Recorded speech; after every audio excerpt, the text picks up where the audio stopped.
Friends, welcome to R M English classes. तो आइए आज इंग्लिश का सेट 3 देखते हैं। 2022 क्लास 12 यूपी बोर्ड से लिया गया। इसके पहले हम आपको 2 सेट सॉल्व करा चुके हैं। अगर आप वो दोनों सेट नहीं देखें तो उसका मैं डिस्क्रिप्शन में लिंक दे दूंगा, तो उसको ज़रूर देख लीजिएगा। और आज 25 दिसंबर है, तो इसलिए सबसे पहले आप सभी को हैप्पी क्रिसमस डे। ठीक है, क्योंकि ये ईसाइयों का प्रमुख त्यौहार है। तो इंग्लिश में जो भी पोएट हैं सब लगभग जो है क्रिश्चियन ही हैं, तो इसलिए हमको क्रिश्चियन रिलीजन के बारे में भी थोड़ा बहुत जानना चाहिए उन पोएट को अच्छे से समझने के लिए। तो चलिए फिलहाल बिना किसी समय को वेस्ट करते हुए सेट 3 देखते हैं। और सेट 1 और 2 अगर 2022 का नहीं देखें तो डिस्क्रिप्शन में लिंक दे दूंगा, ज़रूर आप उसको देख लीजिएगा। तो चलिए शुरू करते हैं वीडियो को। देखिए, इसमें जो है आपको जो है पहला अनसीन पैसेज है, तो अनसीन पैसेज का मैं क्वेश्चन पढ़ के डायरेक्ट आंसर बता दे रहा हूँ और फटाफट आप इस तरह से सॉल्व भी कर सकते हैं। पहला क्वेश्चन है, how is men's life measured? मनुष्य के जीवन को कैसे मापा जाता है? तो इसका आंसर आपको जो है देखिए शुरुआत में ही मिल जाएगा। यहाँ men's life is measured not by the, आप पहले प्रश्न पढ़ लीजिए, उसके बाद आंसर पढ़ेंगे तो उसका आंसर आपको मिल जाएगा। पहले देखिए कैसे मनुष्य का जीवन मेजर्ड किया जाता है, इसका क्वेश्चन खोजना है। दूसरा, what is more which is more variable, short life और लॉन्ग लाइफ? छोटा जीवन या बड़ा जीवन कौन अधिक मूल्यवान होता है? या what should man prefer to do in life? जीवन में मनुष्य को क्या प्रेफर करना चाहिए? What makes character glorious? चरित्र को क्या ग्लोरियस माने शानदार बनाता है? इस चीज़ का खोजना है। और इम्पोर्टेंस का आपको मीन्स बने सिनोनिम्स पूछना है। विच word in the passage? Passage में किसका मतलब इम्पोर्टेंस है, महत्व है? नोबल इंडिवर्स, इसको what is meant by noble endeavours? Noble माने तो श्रेष्ठ, इंडिवर्स माने प्रयास, श्रेष्ठ प्रयास। ठीक है, इसका मतलब क्या खोजना है, इसका क्या मतलब होता है, ये आपको अपने मन से बताना। Difference between Indeed and Indeed? Indeed माने वास्तव में, इन डीड में शतकार, तो और दोनों में डिफरेंस बताना है, दोनों का मीनिंग क्लियर कर देना। तो चलिए फटाफट आंसर देखते हैं। पहला question, what is how is men's life measured? मनुष्य का जीवन कैसे मापा जाता है? तो देखिए यहाँ पढ़ेंगे जब, ठीक, जब आप पढ़ेंगे तो यहाँ देखिए men's life is not measured by number of days, month and years. तो नॉट है तो ये तो हो नहीं सकता है, नहीं नापा जाता है इनके द्वारा। दैट ही हैज़ लिव्ड, जो जिया है, बाय द डीड्स। ठीक है, मतलब ही है जो वह जिया है। बट माने बल्कि, तो इतने के द्वारा नहीं नापा जाता, ये कन्फ्यूज करने के लिए दिया है, इतना ध्यान देना, इसको नहीं लिखना। इनके द्वारा नहीं नापा जाता है महीनों सालों जो वह जिया है। बट बाय द डीड्स, बल्कि उस कार्यों के द्वारा मापा जाता है। ही हैज़ डन, जो उसने किया है। एंड बाय द अचीवमेंट्स, और उस उपलब्धियों के द्वारा ही हैज़ मेड, जो उसने किया है, जो कार्य उसने किया है और उसके उपलब्धियों, यानी उसके कार्य और उपलब्धियों के द्वारा मनुष्य का जीवन नापा जाता है। तो आप इसको सिंपली ऐसे लिख देंगे। देखिए, अपने हिसाब से लिखेंगे तो और बेटर रहेगा, एग्जामिनर के ऊपर अच्छा इफेक्ट पड़ेगा, प्रभाव पड़ेगा। ठीक, तो इसीलिए जो है आपको क्या करना है, देखिए मैंस लाइफ इज मेजर्ड, ऐसे कर दिए, मनुष्य का जीवन, इज यहाँ लग जाएगा, इज सब्जेक्ट के बाद, क्योंकि इंट्रोगेटिव के शर्त में बदल देंगे हम, इज मेजर्ड। अब यहाँ से आप लिख देना by the deeds he has done and by the achievements he has made, बस इतना आपको लिख देना है। ठीक, यहाँ से लिख देना, आपका आंसर कंप्लीट हो जाएगा। हाँ, आप चाहें तो अपने हिसाब से इसको और शार्ट में कर सकते हो। ऐसे कैसे कर सकते हो, men's life is measured by, ठीक है, बाई के बाद जो है आप यहाँ हिज लगा देना, by his deeds and achievements, बस इतना कर देना, ये भी सब भी हट जाएगा। मनुष्य का कार्य, उस मनुष्य का जीवन उसके उपलब्धि, उसके कार्यों और उपलब्धियों के द्वारा मापा जाता है। तो शॉर्ट में इतना भी लिख देंगे तभी आपको 3 का तीनों नंबर मिल जाएगा। तो शॉर्ट में इस तरह से अगर आप बना के लिख पाए तो इस तरह से बना के लिख दीजिए, थोड़े में कोई ज़रूरी नहीं है पूरे लिखने के, क्योंकि एग्जामिनर यही जानता है, टू द पॉइंट आपको जितना पूछा जाए उतना आंसर आप दे दीजिए। बाकी आप यहाँ से भी लिख देंगे तो कोई गलत नहीं, क्योंकि उसी का डिटेल, उस कार्यों के द्वारा जो उसने किया है, उपलब्धियों के द्वारा जो उसने बनाया है, तो इस तरह से पूरा भी लिख सकते हैं। तो आपके ऊपर है आप कैसे आंसर देंगे, सही दोनों है। तो चलिए अगला क्वेश्चन देखते हैं। अगला क्वेश्चन आपका है, which is more valuable, A short life और ए लॉन्ग लाइफ? छोटा जीवन या बड़ा जीवन कौन अधिक मूल्यवान होता है? तो देखिए इसको जब पढ़ते जाएंगे उसी के आगे तो आपको ठीक है, तो हम उसके आगे पढ़ते चले जा रहे हैं, जहाँ आएगा तो हम बताएंगे। What is real significance? अब ये देखिए सिग्निफिकेंस माने महत्व होता है, जो पूछा है तो इसका भी आंसर आपको इसी समय मिल गया। इम्पोर्टेंस का सिग्निफिकेंस हो गया। ठीक है, चलिए पहले आगे देखते हैं, शॉर्ट लाइफ या लॉन्ग लाइफ कौन ज़्यादा वैल्यूएबल होता है। तो पढ़ते चले जाएंगे। ए शॉर्ट लाइफ, यहाँ देखिए what is real significance in the life is not the quantity but quality of experience.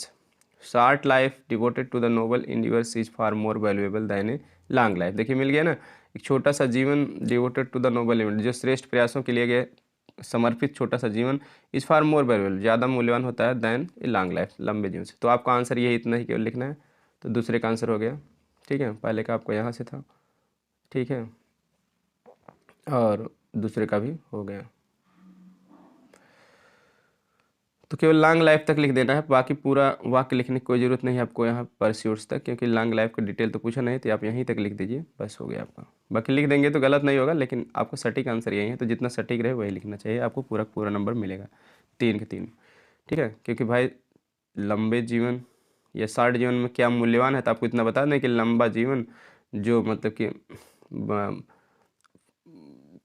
श्रेष्ठ कार्यों के लिए जो समर्पित लंबा जीवन है वही जो है शॉर्ट जीवन जो है, short life devoted to noble endeavours is far more valuable than a long life. एक छोटा सा जीवन जो श्रेष्ठ प्रयासों के लिए समर्पित किया गया है वह लंबे जीवन से अधिक मूल्यवान है। बस ये इतना आपका आंसर है। तो चलिए तीसरा क्वेश्चन है, what should man prefer to do in life. मनुष्य को जीवन में क्या प्रेफर माने अधिक पसंद करना चाहिए। तो अब और पढ़ते चले जाएंगे आप, क्या पसंद करना चाहिए। देखिए उसके बाद है देन ए लॉन्ग लाइफ तक पढ़े थे। Of over 100 years spent in trifles, we live in deeds not in years. Noble deeds, splendid ideas and fine sentiments constitute the real glory of character and not the length of time one has lived in the world। तो यहाँ Nobel deeds आया, जो श्रेष्ठ कार्य हैं जो हैं हम कर रहे हैं, तो वही जो है अधिक हमको पसंद करना चाहिए। ठीक है, क्योंकि यहाँ बताया गया कि श्रेष्ठ कार्य, शानदार विचार, अच्छी भावनाएं, ये चरित्र को बनाते हैं, रियल ग्लोरी ऑफ करेक्टर, चरित्र के वास्तविक गौरव को बनाते हैं। तो ये तो पूछा नहीं किस कौन कौन से चरित्र के वास्तविक गौरव को बनाते, तब पूछा जाएगा तो आपको पूरा लिखना पड़ेगा। लेकिन आपको एक प्रेफर करना है ना, ज़्यादा पसंद करना है, तो मतलब कि जीवन में अधिक मनुष्य को अधिक पसंद करने की है। तो श्रेष्ठ कार्य, जब श्रेष्ठ कार्य करेंगे तो उसमें शानदार विचार आएंगे ही, अच्छी भावनाएं आएंगी। तो इसलिए आपको एक इसमें चुनना है, तो नोबल डीड्स जो है प्रीफर, क्योंकि अधिक पसंद जो है आपको वो बताना। तो नोबल डीड्स आप बता देंगे। करना क्या है, वाट की जगह जो लिख देना है इसमें जो है तीसरे में सी में नोबल डीड्स यही लिख देना वाट की जगह। ठीक है, तो noble deeds should man prefer से नहीं, मैन पहले कर देंगे, मैन उसके बाद शुड प्रीफर नोबल डीड्स। ठीक, मैन शुड प्रीफर फिर नोबल डीड्स इन लाइफ, या टू डू भी आप लिख सकते हैं। Man should prefer to do noble deeds in life, ये बेटर होगा।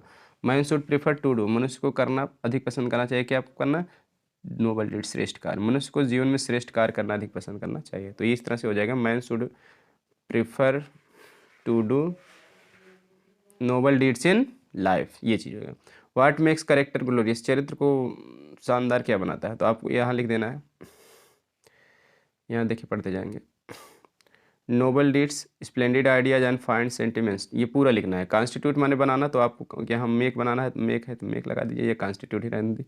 तो एक कॉन्स्टिट्यूट मैच नहीं है तो मेक्स में से आप यहाँ से यहाँ हटा देंगे, क्योंकि 2-3 शब्द हो गए ना, नोबल डीड्स हो गई, स्प्लेंडेड आइडियाज, फाइन सेंटिमेंट्स, इसलिए यस लगाने की कोई जरूरत नहीं। अगर एक में ही होता तो मेक्स लगा सकते थे।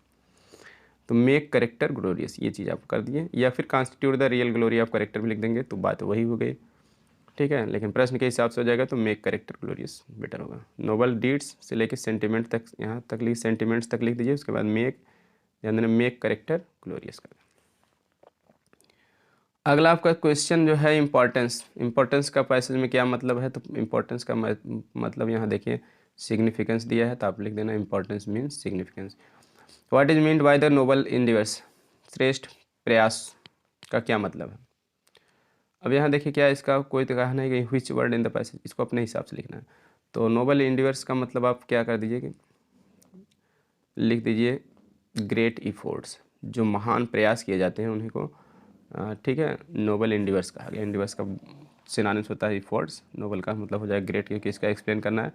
बाकी देखिए आप यहाँ अंसाल में नीचे दिया भी रहता है, आप यहाँ से लिखेंगे देखेंगे तो दिया है नोबल डीड्स, श्रेष्ठ कार्य। तो कोई ज़रूरी नहीं है कि इसको लिखना, क्योंकि पैसेज में से तो आपको बताना नहीं है नोबल डीड्स, इसका एक्सप्लेन करना है। तो इंडिवस माने होता है कार्य, तो इसलिए बेटर यही होगा, कोई ज़रूरी नहीं है आप नकल करिए जो गाइड में लिखा गया है, सीरीज में लिखा गया है, या फिर आपके अनुसार में। आप अपने हिसाब से अपनी बुद्धिमत्ता का प्रयोग करके भी आंसर दीजिए, अगर सटीक दे पा रहे हैं। ठीक, और बेटर तब आपको अच्छा पड़ेगा एग्जाम के ऊपर प्रभाव। तो नोबल इंडिवस माने हो जाए ग्रेट इफोर्ट्स, ऐसा आप लिख दीजिए। What is difference between indeed in need, in deed और इन डीड, इसमें इंडीड में और डीड में क्या अंतर है, तो आपको बता देना है कि दोनों का मीनिंग बता दो। इंडीड का मतलब बता दो कि रियल, रियल माने वास्तव में, वही इंडीड माने वास्तव में होता है। इंडीड मीन्स रियल, और एंड डीड मीन्स वर्क, ऐसे लिख देना है। ठीक है, इंडीड में क्या होता है, रियल, रियल कह सकते हैं, एक्चुअल कह सकते हैं, या इन रियलिटी कह सकते हैं, बात एक ही हुआ। और डीड मीन्स वर्क, ये कह देना, indeed means real, deed means work, ये चीज़ आपको कह देना, कर देना। तो आइए सेक्शन भी देखते हैं। सेक्शन भी देखिए आपका आर्टिकल है, 150 वर्ड में लिखना निबंध। रीडिंग बुक्स ए प्लीजर, किताब पढ़ना एक आनंद है। ऑनलाइन क्लासेस के बारे में लिखना है। How to make good health, अच्छा स्वास्थ्य कैसे बना सकते, इन सभी के ऊपर आप आराम से 150 वर्ड लिख सकते हैं। ठीक है, क्योंकि निबंध ये इसलिए देता है किसी टॉपिक पर आप अंग्रेजी में अपने विचार दे सकते हैं कि नहीं, अंग्रेजी में आपको सोचकर लिखने की क्षमता है आपके अंदर कि नहीं, तो इसलिए आप सोच सकते हैं तो लिख भी सकते हैं। तो ये जानकारी आपको चेक करने के लिए दिया जाता है, तो आप इसको ज़रूर लिखने का प्रयास करिए। अगला है write letter to the editor of local newspaper about cleanliness of your city और विलेज, मतलब इस एडिटर के लिखना है कि लोकल न्यूज़पेपर मतलब जो स्थानीय समाचार पत्र है, कोई समाचार पत्र बता दीजिए, दैनिक जागरण, अमर उजाला से लेकर कोई भी, उसमें बताना है कि क्लीनलीनेस माने सफाई, अपने गांव की या शहर जहां पर रह रहे हैं वहाँ की सफाई के बारे में उसमें आपको लिखना है। तो उसमें ये लिख देना कि यहाँ पर सफाई थोड़ा सा बता दीजिए कि कम होती है, डेंगू मलेरिया ये सब होते हैं, फैले हैं, मच्छर ज़्यादा हैं, नाले वगैरह में पानी जमा रहता है, इस तरह से कोई भी टॉपिक सब बताएंगे जिसके कारण लोग परेशान हैं। तो यहाँ सफाई लोग करने कम आते हैं, स्वीपर लोग जो हैं, तो इसलिए मैं न्यूज़पेपर में निकलवा रहा हूँ। अब इसको प्रकाशित कर दिए ताकि सब लोग जान सकें, जो इसके लिए जिम्मेदार नागरिक हैं, अधिकारी हैं, ठीक कर्मचारी हैं, वो ताकि जो है इसके प्रति ध्यान दें। ये चीज़ आपको लिख देना। किताब में ऐसे क्वेश्चन जरूर मिलते हैं, जरूर आप एडिटर के ऊपर एक जरूर याद कर लीजिए, क्योंकि एक एडिटर के ऊपर आएगा, एक सिंपल आएगा। अगर आप इसको नहीं कर पा रहे हैं तो इसको कर लीजिए। Write letter to the principal of your college, college के प्रिंसिपल को लिखो। कंप्लेंट, शिकायत करो अगेंस्ट शार्टेज ऑफ बुक्स, किताबों की कमी इन योर कॉलेज लाइब्रेरी। मान लीजिए आपके कॉलेज में लाइब्रेरी है, उसमें किताबों की कमी है, उसके लिए हमसे कंप्लेन करो कि किताब उपलब्ध कराएं। अच्छा, आगे है सेक्शन सी, देख लेते हैं फटाफट। ये आपका ऑब्जेक्टिव टाइप क्वेश्चन है। इसमें क्या है, one who takes the bright side of a thing is called, जो मतलब चीज़ों को ब्राइट साइड, ब्राइट माने होता है चमकीला या आशावादी होता है, प्रसन्नचित्त भी होता है, ऑफ इज थिंग, तो इज कॉल्ड मतलब जो जीवन को हमेशा आशावादी पक्ष, जीवन में हमेशा प्रसन्नचित्त पक्ष लेता है, यानी आशावादी पक्ष लेता है, तो उसको हम क्या कहते हैं एक शब्द में, तो यानी कि आशावादी की अंग्रेजी बता देना, तो ऑप्टिमिस्ट होता है। ऑप्टिमिस्ट माने होता है आशावादी। यह इसका उल्टा होता है पेसिमिस्ट, ध्यान देना, ये तो आंसर है। इसको भी जानते रहिए कि ब्राइट की जगह अगर पेपर में आपको डार्क आ जाएगा, डार्क साइड ऑफ थिंग, तब आपको पेसिमिस्ट होता है, निराशावादी। वहीं ब्राइटन माने ठीक है, तो ब्राइटन माने चमकीला बनाना, तो ब्राइटन, तो ठीक है, ये सब हो ही नहीं सकते हैं, केवल आपको ऑप्टिमिस्ट और पेसिमिस्ट पे ध्यान देना।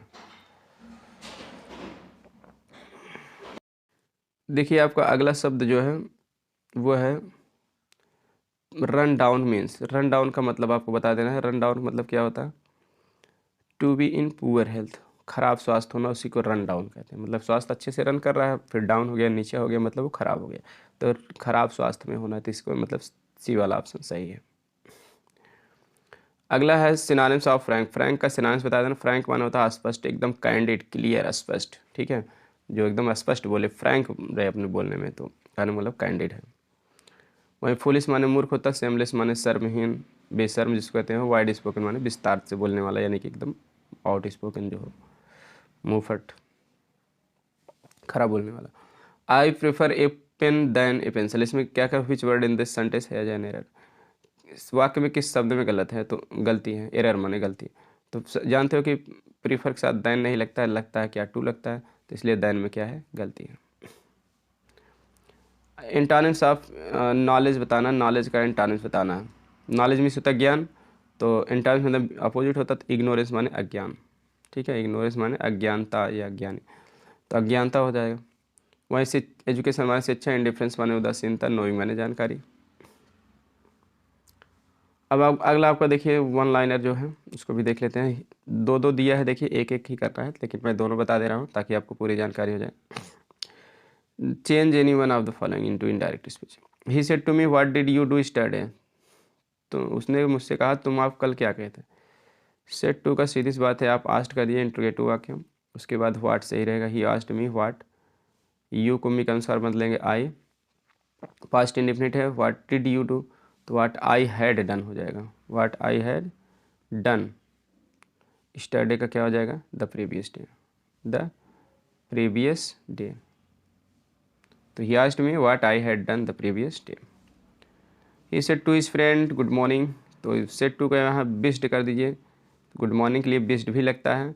अब चाहे बिस्ड ना करना चाहें तो हम बेड भी कर सकते हैं, दोनों में से एक कर सकते हैं। ही बिस्ड हिज फ्रेंड या ही वेड हिज फ्रेंड, उसके बाद आपको कह देना है गुड मॉर्निंग। इसमें कंजक्शन यहाँ नहीं लगेगा क्योंकि गुड मॉर्निंग भी ऑब्जेक्ट ही है। किससे कहा अपने दोस्त से, क्या कहा, गुड मॉर्निंग, ये ऑब्जेक्ट का पार्ट हो जाएगा। ही बिस्ड हिज फ्रेंड गुड मॉर्निंग। उसके बाद देखिए हाउ आर यू, तीन वाक्य, ये वाक्य जो है इसको तीन शब्दों से हम जोड़ देते हैं। पहला शब्द होता है एंड, दूसरा शब्द होता है रिपोर्टिंग वर्ब अगले वाले वाक्य के अनुसार। तो ये आपका प्रश्नवाचक है तो इसलिए आस्क्ड हो जाएगा, एंड आस्क्ड। उसके बाद ये सेकंड टाइप है ना, तो सेकंड टाइप है तो आपको करना कुछ नहीं है, तो वैसे ही आप सेकंड टाइप को कर लीजिए, कंजक्शन वही लगा दीजिए। एंड आस्क्ड, हाउ का हाउ ही रहेगा, और यू का जो है फ्रेंड के अनुसार ही, आर का was. And asked how he was, हम दूसरा सेकेंड है वह अपने दोस्त को गुड मॉर्निंग कहा। बेड मतलब होता है नमस्कार का कहना, good morning, goodbye, good night, या गुड मॉर्निंग कह के शुभकामना दिया, तो ये दोनों कर सकते हैं। He wished his friend good morning, या he bade his friend good morning and asked how he was, and asked how he was, और पूछा कि वह कैसा था। It must be done, the cost does not count, simple sentence बनाना है। इसे किया जाना चाहिए, कीमत कोई काउंट माने गणना, कीमत की कोई गणना नहीं, कोई महत्व नहीं, काउंट मीन्स गणना होना या महत्व होना। तो आपको कहना चाहिए it must be done at any caste, इसे किसी भी कीमत पर किया जाना चाहिए, बस ऐसे हो जाएगा। It must be done at any caste एक फ्रेज है, ये हट जाएगा। ठीक है, एट एनी के साथ द भी नहीं लगेगा, एट एनी कास्ट इसमें बीच में द नहीं आता, तो हो जाएगा। He was so tired, complex बनाना है, दैट लगा के जोड़ दिए। ही वॉज सो टायर्ड, वह इतना थक गया था, that he could not run, कि वह दौड़ नहीं सकता था। तो वाक्य की पहली क्लास में सो है तो एडजेक्टिव बाद दैट लगता है, कॉम्प्लेक्स हो जाएगा असमर्थता बताने के लिए, तो कुड नॉट हो जाएगा। Transform any one of the following as directed, passive voice बनाना, यू कैन सॉल्व इट, तुम इसे हल कर सकते हो। तो ऑब्जेक्ट इट को सब्जेक्ट बनाना, it can be solved by you, यह तुम्हारे द्वारा हल किया जा सकता है। Their glory can never fade, उनकी शान कभी धूमिल नहीं हो सकती है। तो इंट्रोगेटिव बनाना है तो ये आपको एक्सीलेंट में मिल जाएगा, दो तरीके से मिलता है। एक कैन से भी बना सकते हैं, कैन देयर ग्लोरी, तब नेवर का एवर कर दीजिए, फेड के बाद प्रश्नवाचक। Can their glory ever fade, क्या उनकी शान कभी धूमिल हो सकती है, तो उत्तर आएगा उनकी शान कभी धूमिल नहीं हो सकती। एक दूसरा तरीका इसका बनाने का है, आप पहले वेन लगा दीजिए, तब वेन कैन कर दिए, वेन कैन देयर ग्लोरी, ठीक है, हाँ सर, तब कैन रहे, व्हेन कैन यहाँ ले लेंगे, व्हेन कैन, तो फिर देयर ग्लोरी, उसके बाद नेवर भी हटा देंगे, फेड, बस। When can their glory fade, उनकी शान कब धूमिल हो सकती, तब भी वही उत्तर आएगा, उनकी शान कभी धूमिल नहीं हो सकती। तो व्हेन से भी बना सकते हैं, कैन से भी बना सकते हैं, कैन को भी शुरू में करके बना सकते हैं। तो व्हेन से बनाएंगे, ध्यान देना नेवर हट जाएगा, और कैन से बनाएंगे तो नेवर का एवर हो जाएगा, अफर्मेटिव शब्द, क्योंकि नेवर माने कभी नहीं, तेवर माने कभी हो जाएगा। अगला है करेक्ट करना है, I am tired in doing worse. देखिए टायर्ड माने थक जाना, टायर्ड साथ हमेशा ऑफ आता है, किसी चीज़ से थक जाना, टायर्ड ऑफ, ठीक है। जैसे आई am tired of doing this, मैं इसे करने से थक गया। डेथ इज प्रेफरेबल, प्रेफरेबल और प्रेफर के साथ दैन नहीं रहता, टू लगता है। Use any one of the following pairs, कोई दो जोड़ा दिए कि अपने भाषा में प्रयोग करना, आप वर्ड मीनिंग जानते रहेंगे तो कर ले जाएंगे। देखिए पहला है ऑनरेरी, ऑनरेरी माने होता है अवैतनिक, बिना वेतन के, तनख्वाह के, और ऑनरेबल माने होता है सम्मानी, ठीक है। तो यहाँ कोई भी वाक्य बना सकते हैं, he was working on as an honorary teacher, वह एक अवैतनिक अध्यापक के रूप में काम कर रहा था, जैसे कुछ दिन काम करा तो पैसा नहीं मिला। ऑनरेरी इंजीनियर कह सकते हैं, he was working on an honorary engineer for some days, कुछ दिनों तक, जिसे कहते हैं ट्रेनिंग पीरियड है, कुछ भी है तो पैसा नहीं मिला है किसी भी कारण से, तो ऑनरेरी के रूप में काम कर रहे हैं। ऑनरेबल माने सम्मानी, he was born in an honourable family, वह एक सम्मानी परिवार में पैदा हुआ था। अंपायर माने निर्णायक होता है, जैसे the umpire gave his decision, निर्णायक ने यानी कि अंपायर जो होते हैं खेल के, उन्होंने अपना निर्णय दिया। एम्पायर माने साम्राज्य, ठीक है, तो इस तरह से साम्राज्य के ऊपर भी बना सकते हैं कि Ashok has a vast empire, Ashok का एक विशाल साम्राज्य था, किसी का भी बता सकते हैं। Samudragupta has vast had vast empire, कुछ भी कह सकते हैं। या he has a large empire, कुछ भी कह सकते हैं, कोई दिक्कत नहीं है साम्राज्य की। The king had large empire, इस तरह से कुछ कह सकते हैं। वास्ट एम्पायर, वास्ट माने विशाल, लार्ज माने विशाल। चलिए अब ट्रांसलेशन भी देख लेते हैं फटाफट, क्योंकि ट्रांसलेशन करना आपको आना चाहिए। ट्रांसलेशन करना आता रहेगा तो आप कोई भी चीज़ जो है निबंध बना के लिखना है या क्वेश्चन आंसर, तो नहीं भी याद है तब भी आप लिख सकते हैं, अब इसके वर्ड पावर भी मजबूत हो जाएगा। फटाफट मैं बता दे रहा हूँ, आप इसको नोट कर सकते हैं, वर्ड पे ध्यान देना है मेन आपको, अब अपने आप बना सकते हैं। मुंशी प्रेमचंद एक महान साहित्यकार थे, तो हो जाएगा Munshi Premchand was a great. साहित्यकार का अंग्रेजी होता है लिटरेरी मैन, दो अंग्रेजी होता है, एक शब्द में लिखना चाहिए तो लिटरेटियर, लिटरेटियर माने होता है साहित्यकार, या लिटरेटियर ना लिखना चाहें तो लिटरेरी मैन कह दीजिए, RARY हो जाएगा मैन। लिटरेरी मैन माने साहित्यिक व्यक्ति यानी साहित्यकार, या लिटरेटियर माने साहित्यकार। Munshi Premchand was a great litterateur, ठीक है, एक महान साहित्यकार थे। उनका जन्म एक साधारण परिवार में और एक छोटे गांव में हुआ था। ही was born in a simple family, simple माने साधारण, या एन ऑर्डिनरी भी कह सकते हैं। He was born in an ordinary, अगर ऑर्डिनरी लिखेंगे तब तो एन लगेगा प्रीपोजिशन, सिंपल लिखेंगे तो एल से काम चलेगा। ही was born in an ordinary family and in A small village, और एक छोटे गांव में, क्योंकि परिवार और गांव सब अलग अलग चीज़, दोनों जगह इन लगेगा। And he was born in an ordinary family and in A small village. फिर भी वे पूरे विश्व में प्रसिद्ध हुए, फिर भी मतलब स्टिल कह दो, STIL स्टिल, या nevertheless, still he became famous in whole world. Hindi तथा उर्दू दोनों भाषाओं पर उनका समान अधिकार था, तो ही हैड इक्वल राइट्स, ठीक है, उनका समान अधिकार था। इक्वल राइट्स का, राइट मान अधिकार, या कमांड कह सकते हैं, इक्वल कमांड, COMMAND, कमांड में भाषा पूरा, उनको पूरा कमांड हो गया, माने काबू या अधिकार होना। He had equal command over both, both माने दोनों, Hindi and Urdu languages. He had equal command over both Hindu and Urdu languages. उपन्यास तथा कहानियाँ लिखने में वे कुशल थे। He was expert in writing novel and stories, ठीक है, NOVEL, नॉवेल एंड स्टोरीज। उनके प्रयासों में भारतीय समाज का चित्रण मिलता है। उनके प्रयासों में भारतीय समाज का चित्रण मिलता है, देखिए इसका क्या मतलब होगा।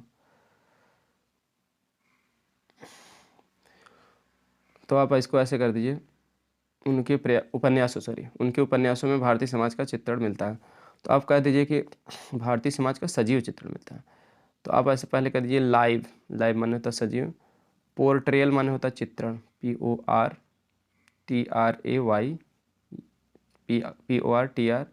PORTRAYAL, live portrayal, live portrayal, ठीक है, PORTRAYAL, live portrayal of Indian society, Bharatiya Samaj का सजीव चित्रण। इज फाउंड माने मिलता है, इज फाउंड, फाउंड माने पाया जाता है या मिलता है, इन हिज नॉवेल्स, ऐसे कर दीजिए।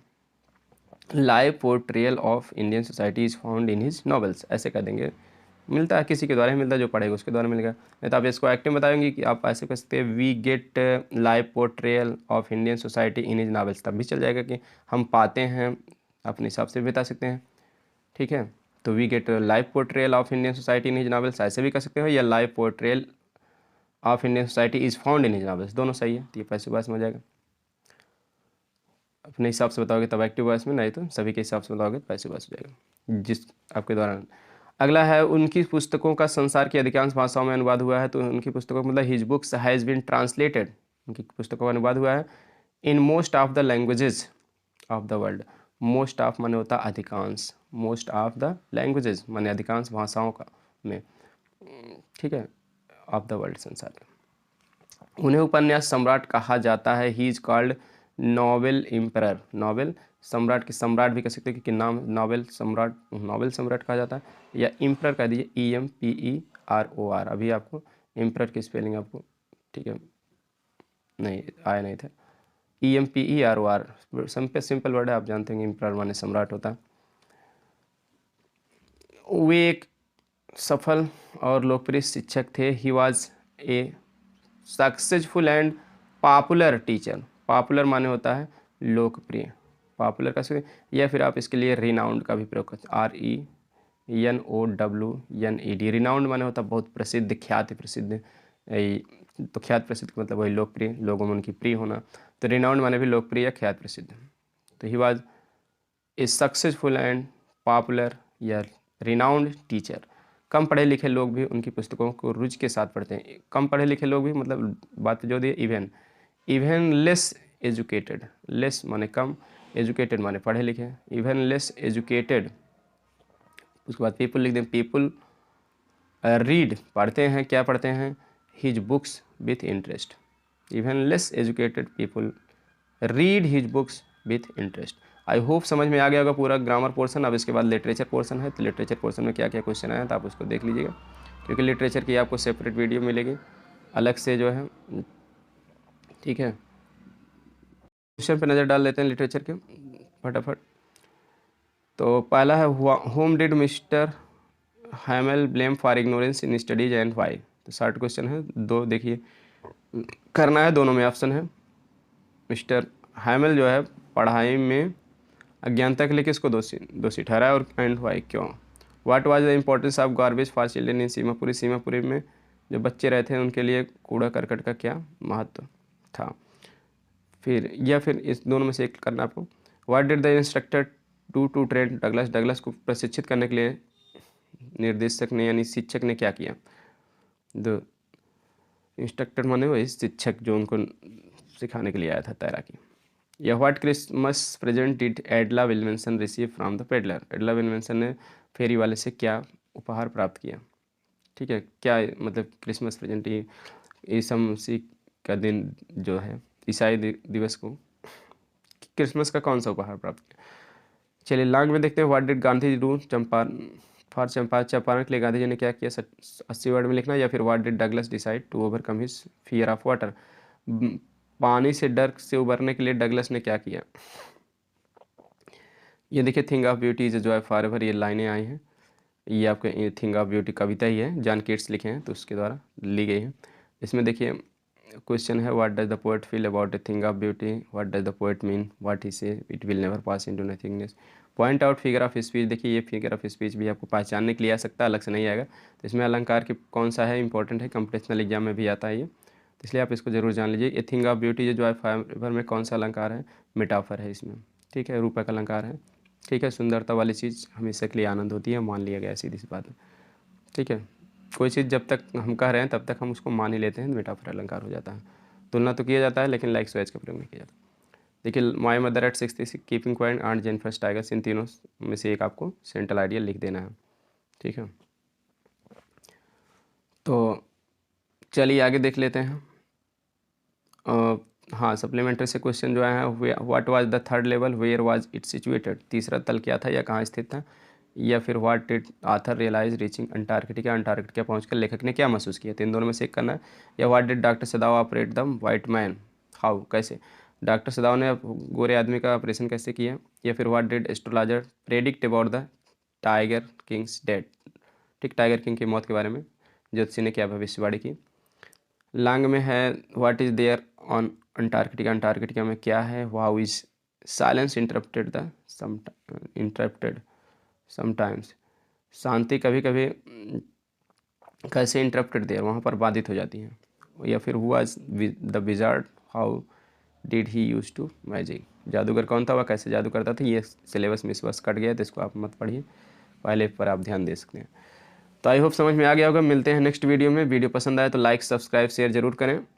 ताकि सभी विद्यार्थी जो भी गरीब हैं और या फिर अच्छी तैयारी कर रहे हैं वो भी और अच्छा नंबर पाएँ। जो गरीब हैं नहीं पढ़ पा रहे हैं कोचिंग वगैरह भी, तो कम से कम जान पाएँ किस किस तरह के क्वेश्चन आते हैं और सभी लोग पास हो सकें अच्छे नंबर से और अपनी अच्छी तैयारी कर सकें। मिलते हैं नेक्स्ट वीडियो में। थैंक्स फॉर वॉचिंग वीडियो को ज़्यादा से ज़्यादा शेयर करें। चैनल पे नए हैं तो सब्सक्राइब करके घंटी दबाएं। Thanks for watching video.